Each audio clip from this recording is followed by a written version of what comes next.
Müsaade et abi. Evet. Abi arada dışarı çıkma imkanı var mı? Tamam. Ya dışarı çıktın. Ha.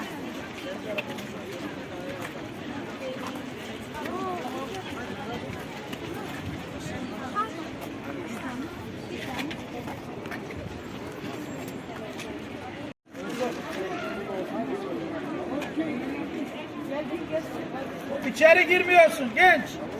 Ha orada bekle. Sayın beyler müsaade edin. Çocuklar rahat bir şekilde gidip çıksınlar. Şurada beklemenizin bir alemi yok.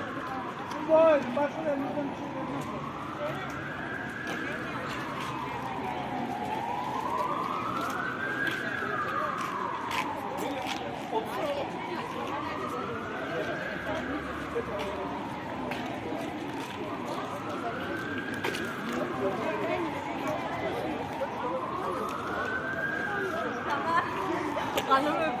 Aynen. Çok çekiyordu.